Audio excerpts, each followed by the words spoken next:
Hello, welcome to Soulprint Intuitive Tarot. My name is Cindy. My table arrived. I'm so excited. For those of you who saw the picture that I posted and complimented and thanked, and thank you. It was lovely.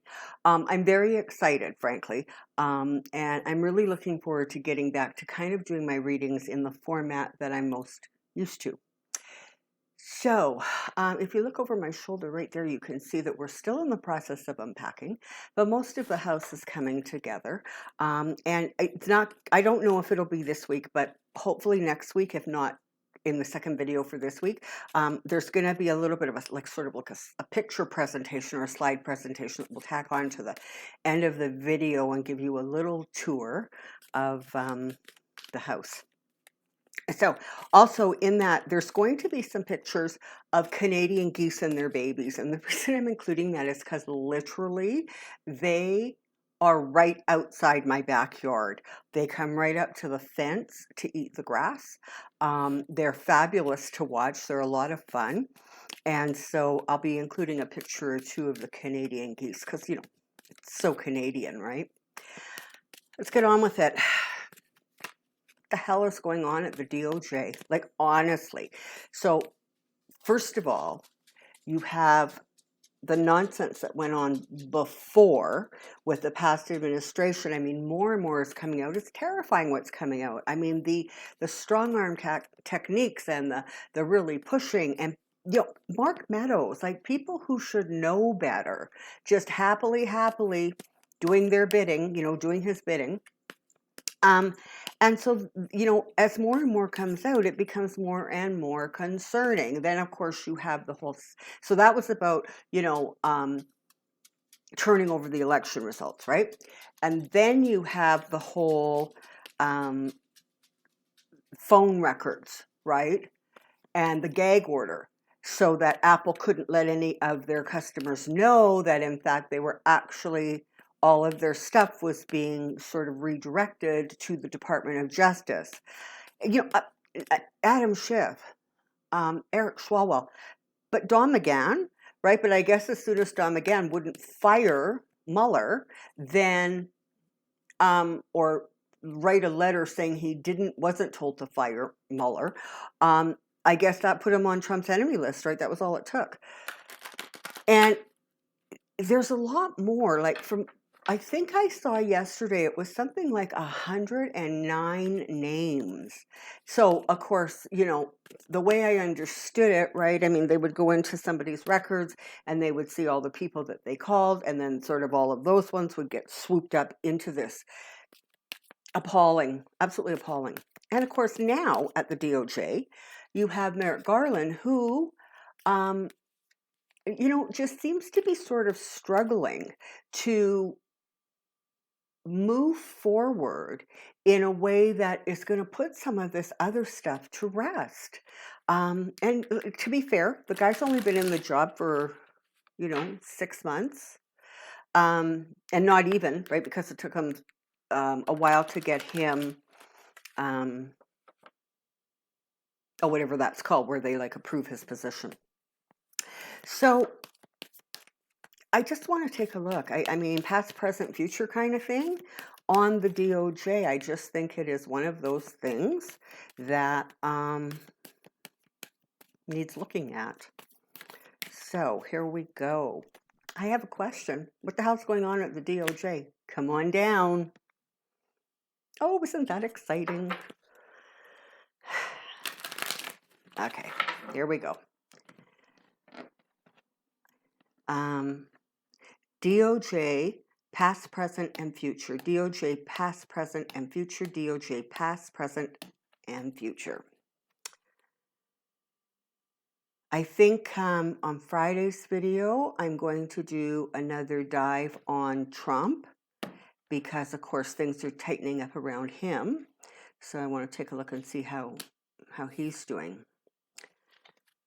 So for those of you who have watched my videos for a while, you know that the Fool card is one of the cards that I have that represent Trump.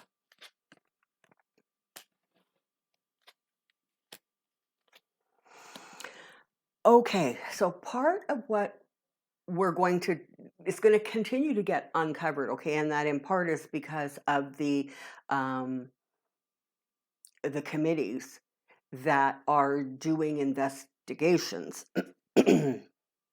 So, just this morning, I believe it was a whole whack of emails got released showing the kind of pressure and correspondence that went on back and forth about, Trump wanting to get the election overturned and pressuring this guy and pressuring that guy.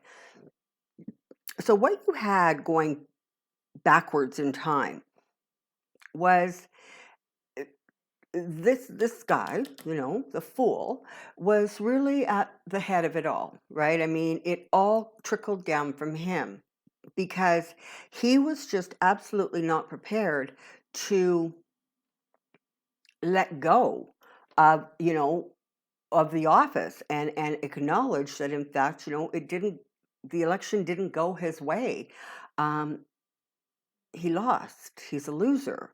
And he didn't want to hear that or accept that. So everything kind of flowed down from them. Now, that is, this is pertaining kind of to the election. So that was where there was all these communications and back and forth and back and forth. And part of the reason that he was kind of able to do this and frankly not have people up in arms is because he had already been doing it. I mean, he really did have kind of the equivalency of Nixon's enemies list, but it was beyond that because his list literally included destroying the government. It included breaking the law in as many ways that a person could break the law. And so there's like just it was almost as if the Department of Justice had already kind of been conditioned to just fall into place, fall into whatever it was that he wanted. And so when, the next sort of crazy thing came down from the White House, people were in a way almost numb to it. Now, there were people in place like initially Jeff Sessions, certainly William Barr, and frankly, to some extent, Rosenstein.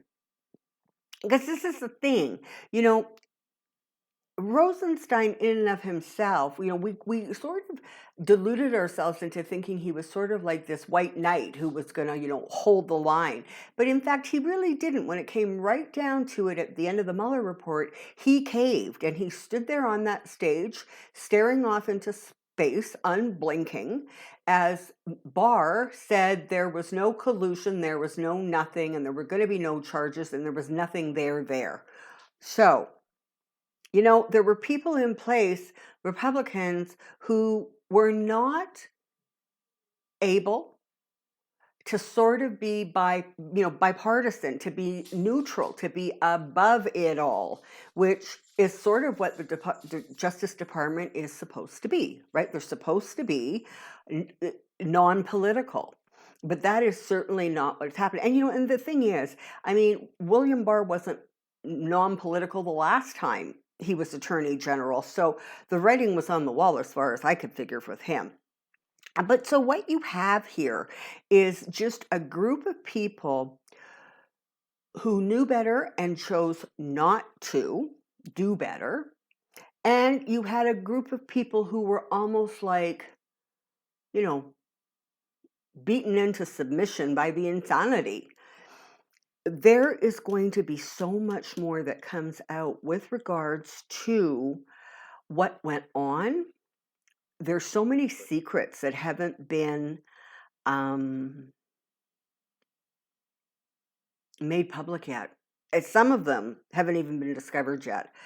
But, the committees know a little bit more than we know, but there's more and more that's going to come out. I have to tell you that, Nancy Pelosi is saying that they want Sessions and Barr.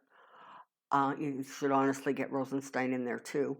And that Rosen guy, who was the guy that took over after Barr, Um, should she's saying she wants them to testify under oath, and I have to tell you, this is energetically what I'm picking up right now. They're going to show up to testify. William Barr is going to not remember, I don't recall, and not to my knowledge, his way right through the entire procedure. Jeff Sessions is going to just rely on kind of, I don't, being forgetful, or his answers are almost going to be nonsense. Like, they're not even going to make logical sense. Rosen, if he is called to testify, is going to be more honest and more forthcoming. And if Rosenstein gets in there, he's going to sort of walk a line. He's not going to lie, but he's going to, I think, be the master of, the one-word answers, right? Did this happen? Yes. Right? He's not going to embellish anywhere where he isn't forced to. So look for continuing information coming out. But this is the thing. You've got this Three of Cups here. And so the secrets that are going to come out, the backroom deals, the dirty money, all of that stuff is going to surface. But the Queen of Swords and the Three of Cups, and even the Page of Swords, are talking about the fact that these investigations are going to get somewhere. They are not going to sort of unravel. They're not going to get, stopped the way investigations were handled under the past administration. So there really is going to be a delving into sort of the letter of the law. And the Page of Swords is an interesting card because it's sort of talking about, I almost want to say, a sort of a sense of idealism that appears is going to start to kind of take hold within the Department of Justice, and a sense that, really a lot of this stuff has got to be reviewed. It needs to be sort of more established, or kind of more set in concrete, if you will.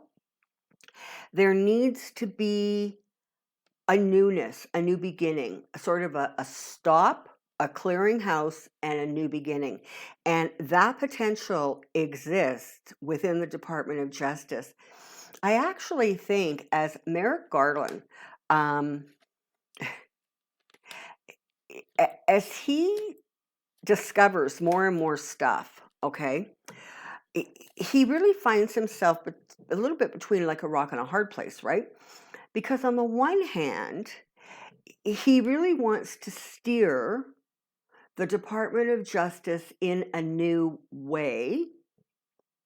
But the more he uncovers, the more he realizes how many more hits to the face, like literally face punches, the Department of Justice is going to have to endure in order for him to be able to find that path forward, because there was so much illegal activity going on. And a lot of it is still hidden. So it's not like, oh, we know it all now. We don't even know a third of it. And so he kind of walks this funny line, right? Where he wants to move forward and get things cleaned up, but he's understanding that until everything comes to the surface, you can't clean it up, so then you can't move forward. There's sort of been some chatter lately about, maybe he's just not strong enough, maybe he's just not tough enough. And, I'm not getting that, actually. I think on some basic level, General Attorney Merrick is horrified about what has become of the Department of Justice. And he really wants to steer the Department of Justice in a new way. But the more he uncovers, the more he realizes how many more hits to the face, like literally face punches, the Department of Justice is going to have to endure in order for him to be able to find that path forward, because there was so much illegal activity going on. And a lot of it is still hidden. So it's not like, oh, we know it all now. We don't even know a third of it. And so he kind of walks this funny line, right? Where he's wanting to move forward and get things cleaned up, but he's understanding that until everything comes to the surface, you can't clean it up, so then you can't move forward. when he sort of decides enough is enough, and trust me, he's getting there. He actually, I think, is going to, in a very gentle way, be ruthless. I actually think he's going to like put a foot down and go, that's it, I'm done. And that is when, but you know what? This is the thing. I kind of get a very subtle energy to it. So he's not going to like fire everybody. But all of a sudden, people are retiring. People are announcing a new move. People are, people are going to leave. But I think he's going to try to do it in a way so that it kind of minimizes the bruising from the punch in the face. But it is a sad day. It's a sad day for those who are not corrupt, and frankly, any part of the legal profession, because it so besmirches their reputation. It so damages, um, you know, the work that they're trying to do. And yeah, okay, you know what? So there's this great big mess in Washington, but there are attorney generals' offices all over the country. And so it just feels as if there's a great deal of sadness about what has gone on. And frankly, even some of those people who were parroting the fool's lines and words, um, they know better. They are greedy. They are selfish. Frankly, a lot of them are just flat scared, but they do know better. Unfortunately, they don't seem to be able to do better. Okay.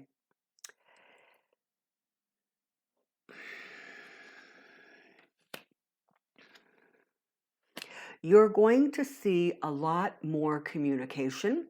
You're going to see a lot more things coming out into the open, and frankly, things being handled in a more transparent way. There are going to be sort of rules put down. There's going to be stuff that's implemented that tries to stop and block a lot of the shenanigans that are going on. I am hearing, and of course, here's a card that appears to back it up. The fact that there are going to be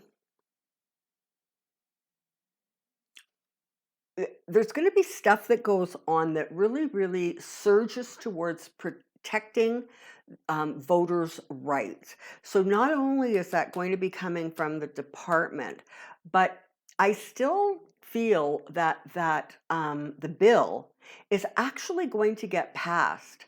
And I don't know. I mean, people of West Virginia are marching. They marched on Mnuchin's office yesterday. And if I'm not mistaken, I think it's tomorrow. They're actually going to be marching in Washington to let Mnuchin know that, you know what, you are not representing uh, your people, your constituents of Washington, West Virginia. We want you to do what's right, and what is right is supporting that bill. So I don't know. Does he back down? I don't know. I'll have to do a reading on him and kind of see what his story is. But I keep feeling that somehow or another that thing is going to get passed. Now, and I know that there's the John Lewis Act, and then there's sort of the current HS1, or I think it's called. And I don't know if it's going to be some kind of crazy compilation. I don't know if it's going to be something that's put into place to hold until these other things can get through. But I definitely get the feeling that as you move forward, there is going to be some really good news coming pertaining to people and their vote.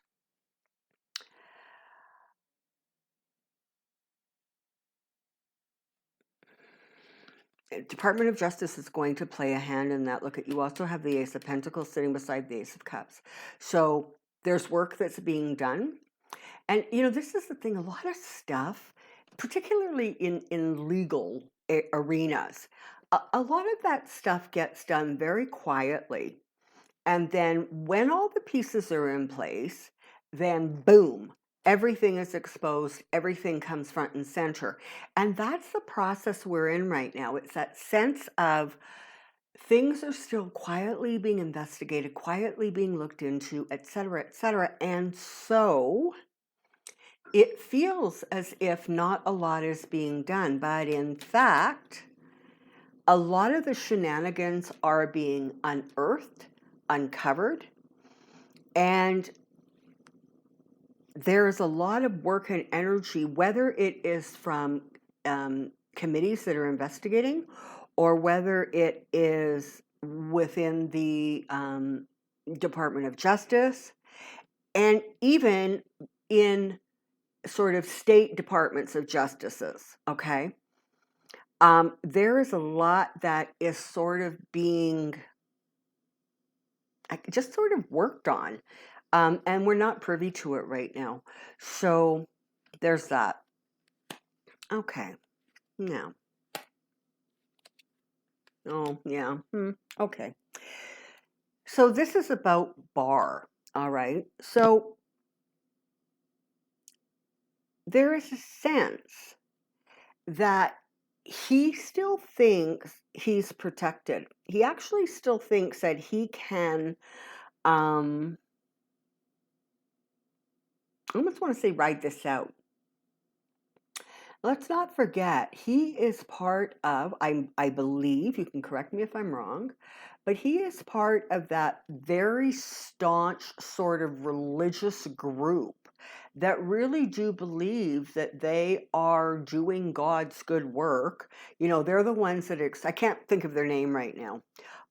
They're the ones that extract certain sentences, literally sentences, out of the Bible and sort of present it as if that's really all the Bible has to say, and those specific things support the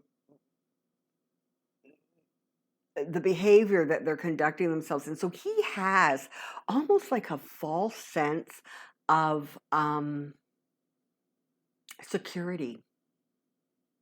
And he thinks that if he continues to play this dumb, I don't recall, I was unaware, I don't know, I don't know what you mean by the word suggest. He actually thinks that if he continues to play that nonsense, he's going to be able to just skate on through, because he really does believe in some way that he too is like chosen, and he's going to skate through this. It doesn't look like he's going to skate through it, though. It really does look like some way or another the law's sort of coming after him, and it's going to be like, no, listen, you crossed too many lines. Now, is he going to lose his law license? I'm hearing yes. Is that going to completely diminish him within the ranks of the Republican Party? I don't think so. Because there's some who are just as corrupt as him, and there are a whole bunch of them who, believe that what he did and the way he behaved was sort of for the higher good. But I definitely see that he's going to end up, frankly, he can either continue with the I don't recall line, and honestly, it's going to make it worse for him. Um, right before he left office in December, he did say that there was no evidence of voter fraud. Of course, that fell on deaf ears for every single Republican out there, pretty much. But, that is sort of, I think, going to be one of the things that he uses to kind of cover his butt, right? Well, I said there wasn't any. That, of course, is not going to explain how come. Okay, sorry about that. And honestly, I've lost my train of thought. So I think I was talking about Bill Barr. I actually think he's going to not be able to, he's not going to come out of this unscathed. Mm.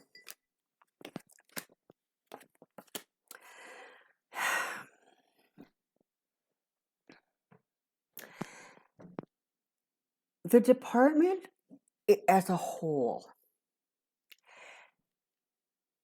if you look at it as something that has been attacked, it has been weakened,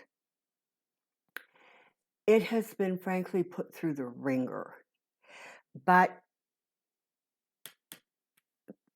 the guardrails are going to hold. And like I said, I think that we need to give Merrick Garland a little bit of leeway right now, because it feels as if stuff is coming at him so fast from so many different directions. It feels like every day he walks into the office and it's like he gets hit with a tsunami of bad news. And come on, he's human. And if any one of us woke up every day, day after day after day, and went into a place of work, or not even, but if we woke up and just got hit with a flood of bad news, and all of that was on our shoulders, and all of that had to be taken care of by us, it would take time, frankly, to work our way through the list a little bit, okay? So I think that, we shouldn't give up hope. He is working hard. The department is working hard. And like I say, you're going to see this sort of weeding out process, but it really doesn't feel like there's going to be like blanket firings as much as it feels like people are just going to all of a sudden feel the need to spend more time with their children. Yeah. In some ways. And remember this. What has gone on in the Department of Justice has really created some real instability. The whole thing was not kind of as solid and firm as people believed, in part because nobody ever thought that somebody would actually say, oh no, that's just a suggestion. We don't actually need to follow that. It's not the law. It's just a policy. Well, we can change policies. What the hell? So what's going to happen now is literally the Department of Justice is having its tower moment. But that's okay, because even though there's some stuff that they don't want to look at and they don't want to face, ultimately, they're going to be able to rebuild. They're going to be able to bring that department sort of more into alignment with what it should be, as opposed to what it has devolved into. Okay? So yeah, there's a lot of hard work to be done. This is not going to be no cakewalk, but you know what? They're going to be able to get through it. There are a lot of good people at the Department of Justice, and they're going to work hard to try to get things cleaned up and resolved, and kind of ensure they just honestly don't happen again. So as the bad news continues to roll out, and it will,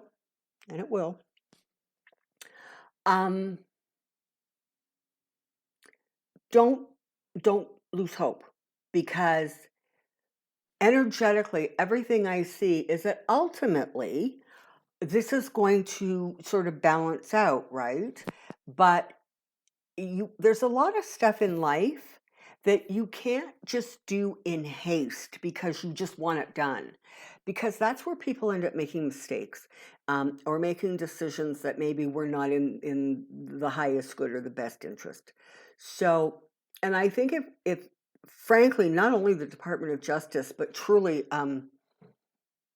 American democracy, all right, has figured out in the last couple of years, is that it really is a lot more fragile than anybody thought it was, and that it takes diligence and it takes work and focus to strengthen it. But I think that's what you're going to see, because with every passing day, people are really starting to wake up to the fact that democracy is in a much more fragile state than anybody expected it to be. And that's why good people like you are involved, you're active, you're doing everything you can to ensure that the midterms are not corrupted, that you're out there voting, that you're doing everything you can do as a citizen. And above and beyond that, you guys are especially blessed because you know how to hold positive intentions. You know they work because look who your president is. All right. Sometimes this week, I'm hoping on Wednesday, it might be Thursday, um, I'm going to be releasing a video on my Insights channel, so Soulprint Insights, about pendulums. Now, I've done a few of these. In fact, I know I did one with Paul. So if you go into the playlist at Soulprint Insights, you will see that there are some videos that were done pertaining to pendulums. But I want to go back and revisit it just a little bit. Kind of get down to some real basic questions. I got a comment from somebody that says, my pendulum lies to me. Okay, so I want to address like simple stuff like that. So is the pendulum actually lying to you, or are you not answering the question the right way? Or do you have so much emotion attached to the answer that there could be interference there? So you can look forward to that for those of you who are all about the pendulum. And as I said, on Friday's video, I really want to take a look at Trump because his world is sort of imploding around him and couldn't happen to a nicer guy. All right, everybody. Thank you for putting up with me. I am so excited. I'm sitting at a table. And until next time, take care. Be well. We'll see you soon. Bye-bye.